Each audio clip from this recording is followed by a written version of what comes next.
Olá galera, beleza? Professor Luciano, Biologia. Vamos trabalhar aqui sobre a origem da vida com vocês, a primeira série do ensino médio. É um assunto assim bastante polêmico, bastante divergente.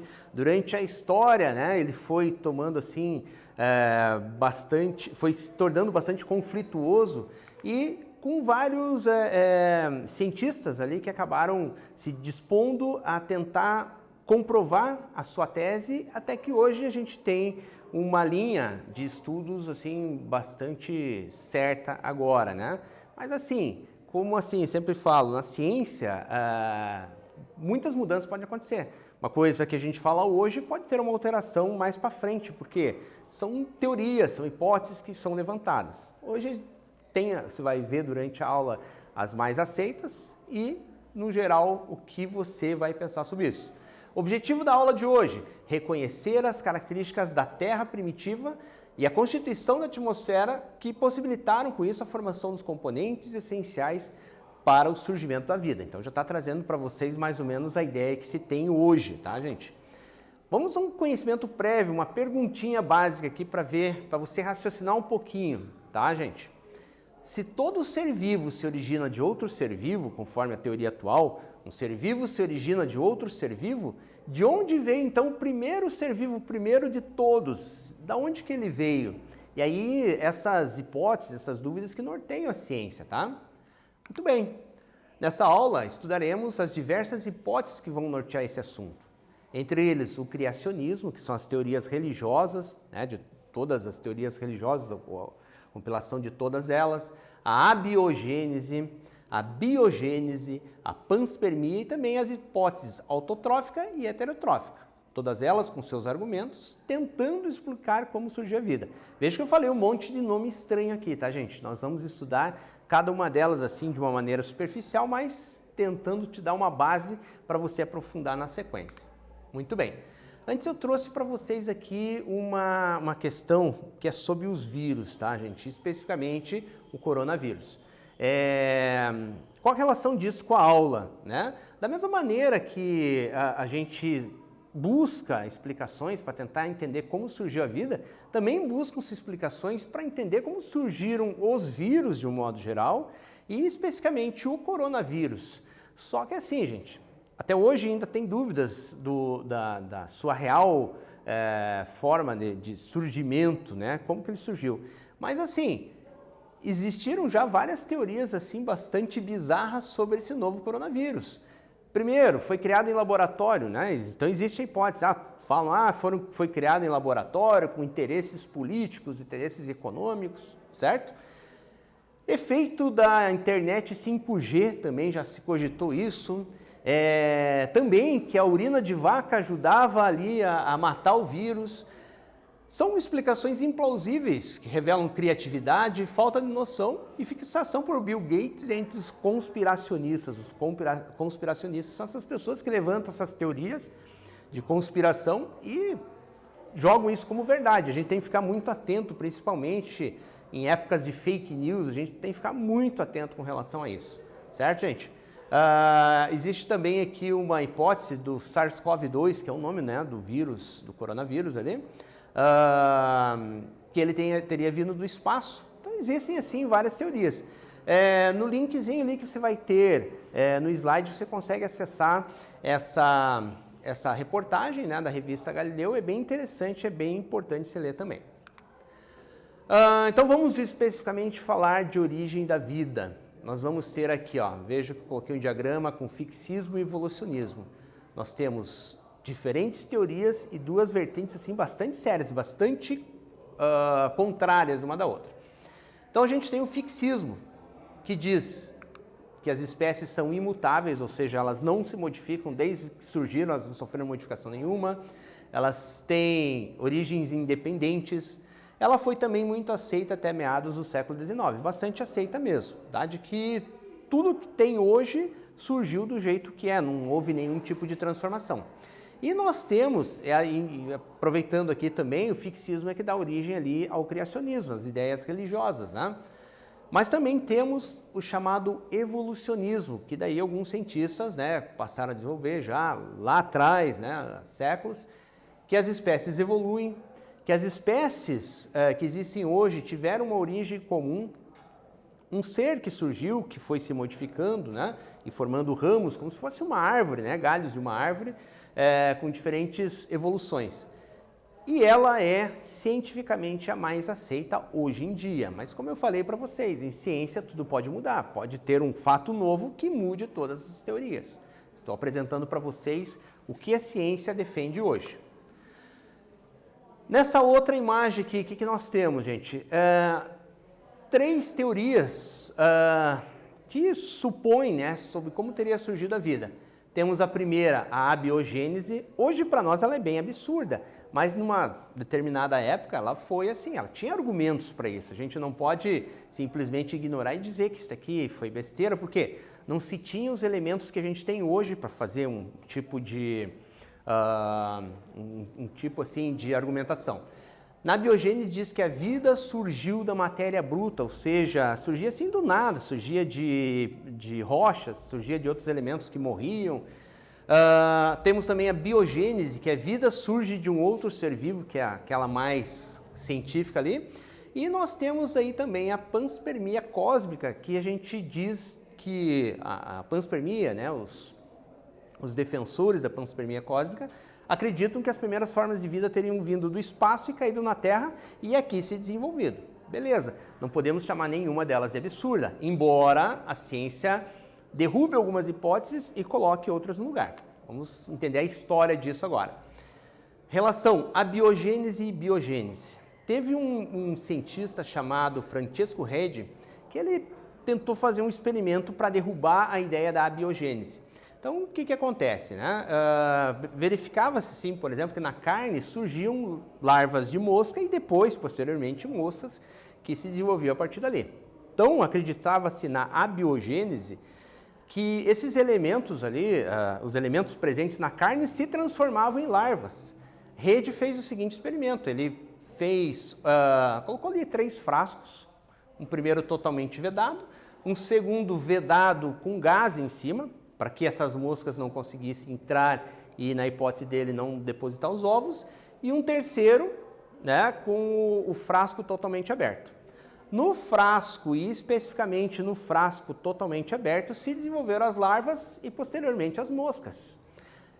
Como nesse frasco aqui, nesse primeiro também, não teve a possibilidade das moscas adentrarem e botarem seus ovos, então ele conseguiu mostrar que as larvas não surgiam da carne, e sim do contato de algum animal, de algum fungo, alguma coisa que fizesse com que houvesse putrefação ou surgimento de moscas ali, então no caso. Com isso, num primeiro momento, ele derrubou a tese da abiogênese, num primeiro momento. E aí veio, né, a tese chamada biogênese. Surgiu para contrapor a ideia de que a matéria bruta poderia surgir de se originar um novo ser. Segundo ela, todos os seres vivos são originados de outros seres vivos pré-existentes. Nada surgiria simplesmente de uma matéria inanimada. Então vamos a um quiz primeiramente, para a gente testar nossos conhecimentos prévios ali, em seguida a gente continua nosso assunto. Dentre as experiências realizadas para explicar a origem dos seres vivos, a de Louis Pasteur, no século XIX, foram conclusivas no sentido de solidificar a teoria aí você vai ver uma das palavrinhas aqui, e derrubar a teoria você vai ver a segunda palavrinha. Então temos lá como alternativa, letra A, primeira palavra, evolução, e segundo, geração espontânea. Geração espontânea e abiogênese é a mesma coisa, tá, gente? Letra B, geração espontânea e biogênese. Letra C, biogênese e geração espontânea. Letra D, biogênese e evolução. E letra E, evolução e biogênese. 2 palavrinhas, a primeira, respectivamente, nesse espaço e a segunda nesse outro espaço. Pensa um pouquinho e a gente já volta.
Vamos lá ver se você acertou, gente. Biogênese no primeiro espacinho, que derrubou a teoria da geração espontânea, né? Que é a abiogênese. Geração espontânea e abiogênese é a mesma coisa. Aí veio Needham, que ele não se contentou com a história da biogênese, né? Então, o que ele fez? Fez um experimento em que ele aqueceu os caldos, né, nutritivos, que seria já suficiente para matar seres vivos que estariam presentes no frasco. Então, a matéria bruta, junto com os nutrientes, poderiam apresentar uma força vital, entre aspas, que ele passou a chamar, e originar a vida por abiogênese. Então, o que aconteceu? Ele ferveu e depois, em seguida, apareceram micro-organismos lá no caldo. Então, o que acontece, gente? Então, ele supôs, bom, eu fervi, eu fiz tudo que tinha que ser feito, e assim mesmo apareceram micro-organismos. Então, ele trouxe de novo a ideia da abiogênese, da geração espontânea. Mas Spallanzani foi um outro cientista, ele tomou um pouco mais de cuidado. O que Spallanzani fez? Ele vedou melhor, ele neutralizou todas as formas possíveis, né, de que esses micro-organismos pudessem estar presentes ali na rolha, no frasco e tudo mais, né? E aí ele fez e trouxe novamente a ideia da biogênese, mostrando ali, né, que a vida teria surgido justamente, não teria surgido por abiogênese, por esses fatores ali que produziriam nova vida. E para matar de vez a questão veio Louis Pasteur, que ele produziu frascos, né? Ele retorceu os frascos, né, na fervura ali, antes da fervura, fez a fervura e manteve, né, apagou todo o sistema. Com essas curvas aqui, o que acontece? Não chegou a formar bactérias, a apresentar bactérias ou outros micro-organismos no caldo após o resfriamento. O que acontece? Por quê? Porque nessas curvas ficavam retidos esses micro-organismos. Aí o Pasteur quebrou o frasco e o que aconteceu? Em seguida já teve a questão ali de aparecimento desses micro-organismos. Isso aqui rendeu um prêmio para Pasteur, né? E aí ele enterrou de vez a história da geração espontânea, ou seja, da abiogênese. E aí valeu até hoje a biogênese. Vamos ao exercício. O experimento de rede utilizando carne em decomposição foi essencial para colocar em qual teoria em descrédito? Letra A, seleção natural, B, panspermia, C, biogênese, D, abiogênese ou E, ancestralidade comum. Damos um tempinho para você responder essa.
Galera, qual foi o experimento de rede, né? Colocou qual teoria em descrédito? A biogênese ou geração espontânea.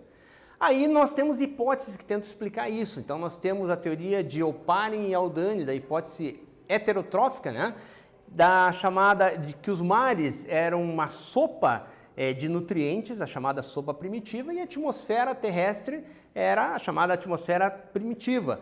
E com raios solares, né, descargas elétricas, vapor d'água e elementos, né, que saíam dos vulcões e tudo mais, foi criando uma espécie de uma mistura e criando os primeiros formas moleculares, né, as primeiras moléculas orgânicas que eram chamados os coacervados, certo? Que depois, mais para frente, né, com novas evoluções, foram formando os primeiros seres vivos especificamente. Então vamos a um exercício aqui para a gente entender bem isso aqui.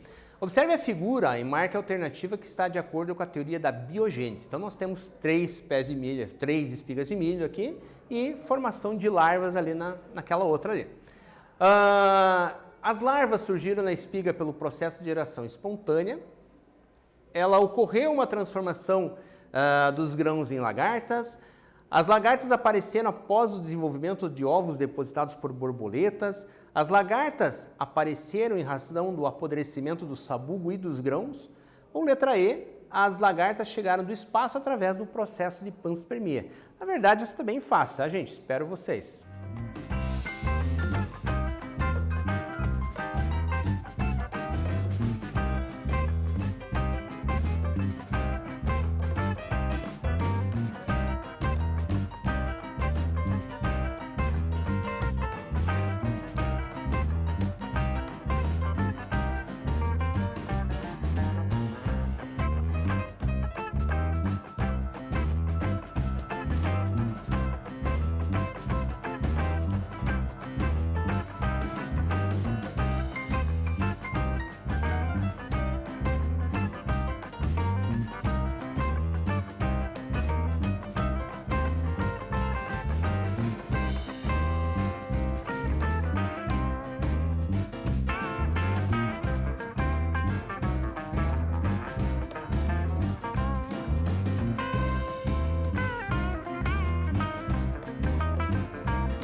Então, como surgiram essas larvas? As larvas aparecem após o desenvolvimento de ovos depositados por borboletas, né? Então isso é biogênese. Experimento de Miller e Urey. O que eles fizeram, gente? Tentaram representar dentro de laboratório a ideia de Oparin e Haldane sobre a origem da vida. Então eles fizeram basicamente nesse sistema o que ele colocava na teoria, da sopa primitiva, da atmosfera primitiva, das combinações por meio ali de descargas elétricas e tudo mais. E aí nós temos a chamada hipótese autotrófica. Os primeiros seres vivos seriam quimiolito-autotróficos. Palavrinha difícil, né? Eles produziam seu alimento a partir da energia liberada por reações químicas com componentes presentes na crosta terrestre. Então, na hipótese autotrófica, os primeiros seres vivos, né, passaram a fazer fermentação. Com isso, produzir o gás carbônico e também aumentar, jogar esse gás carbônico para a atmosfera, né, criando o efeito estufa. E elementos, organismos que já tinham a capacidade de fazer a chamada fotossíntese, realizavam esse processo produzindo oxigênio para a atmosfera. E aí, os primeiros seres já capazes de respirar esse oxigênio e utilizar esse oxigênio nas suas reações químicas, são chamados seres aeróbios, conseguiram, né, dar a continuidade nisso, né? E parte desse oxigênio também era usado lá para a produção da camada de ozônio, né, fazendo a proteção contra os raios ultravioletas. E a panspermia cósmica, basicamente que os primeiros seres vivos, os primeiros micro-organismos teriam vindo assim junto com meteoros do espaço, caindo na Terra e ganham condições de se estabelecer aqui. Relembrando então, gente, as teorias e hipóteses sobre o surgimento da vida que a gente viu, ok? Comparação entre as duas principais, biogênese e abiogênese, as contrárias, a hipótese heterotrófica e a hipótese autotrófica, que vamos ver ali, e também a hipótese da panspermia cósmica. Pessoal, dúvidas, você pode consultar teu professor, pode ver e rever essa aula no YouTube, anotar suas dúvidas. Atividades podem ser buscadas no colégio, caso você não tenha condição de acompanhar presencialmente ou pela internet, você pode na tua escola buscar material, devolver para o seu professor para ser corrigido e aprofundar cada vez mais nesse assunto. Tá bom, gente? Muito obrigado, até uma próxima.